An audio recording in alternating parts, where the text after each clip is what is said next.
یو مین ځوان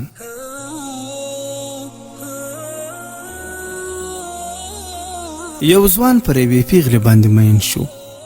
بالاخره خپله کورنۍ یې راضي کړه چې واده ورسره وکړي. مګر ځوان د خپل زړه د اطمینان لپاره د پیغلې له ګاونډیانو او کلیوالو څخه د نوموړې په اړه پوښتنه وکړه چې دا څنګه نجلۍ ده، ځکه ده فقط لیدلې وه، نورې عادتونه نه ور معلوم. ګاونډیانو او کلیوالو یې د پیغلې عیبونه بربنډ کړل. ځوان ته یې وویل دا نجلۍ چې ته واده ورسره کوې دا خو بدرنګه ده، بې ادبه ده او کمکله هم ده، خو نجلۍ یې ډېره سپکه ورته معرفي کړه.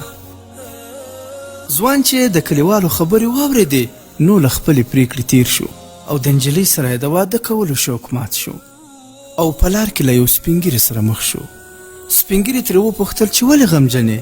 ځوان ټوله کیسه ورته وکړه.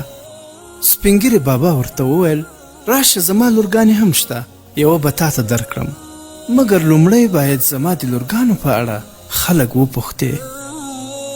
ځوان ورسره ومنله او لاړ. د خلکو نه یې د سپین ږیري د لورګانو په اړه پوښتنه وکړه او بیا سپین ږیري ته ورغی او ورته یې وویل چې ستا لورګانې خو ټولې بدرنګې دي او له هغه پیغلې نه هم بدترې دي. سپین ږیري بابا ورته وویل راځه چې کور ته لاړ شو او ته به یې په خپلو سترګو ووینې. کله چې ځوان سپین ږیري سره کور ته لاړ نو یوازې یوه ځله بوډۍ یې کور کې وه چې د سپین ږیري میرمن وه او تر اوسه یې بچیان نه وه زیږولي.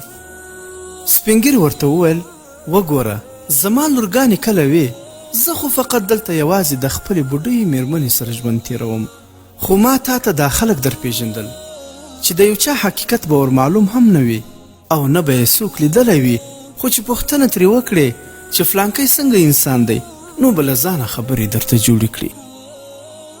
ځوان پوه شو چې خلک د هر چا په اړه لوند قضاوت کوي، د چا په اړه هیڅ معلومات هم نه لري، مګر عیبونه یې داسې راسپړي ته به وایه چې ټول عمر یې ورسره تیر کړی دی.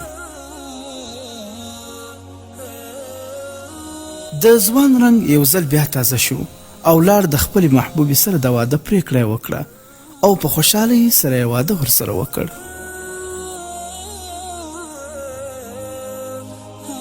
عبرت ګرانو ورونو او خویندو، چې کله مو یو څوک خپل په سترګو نه وي لیدلی د هغه په اړه د بل خبرې مه منئ، ځکه د نن سبا د بعضي انسانانو خولې له زهرو ډکې وي، په خولو کې یې ژبې وي خو ژبې نه بلکې سمې تیرې چړې وي چې د هر انسان په زړه به ګزارونه کوي او زړه به یې زخمي کوي.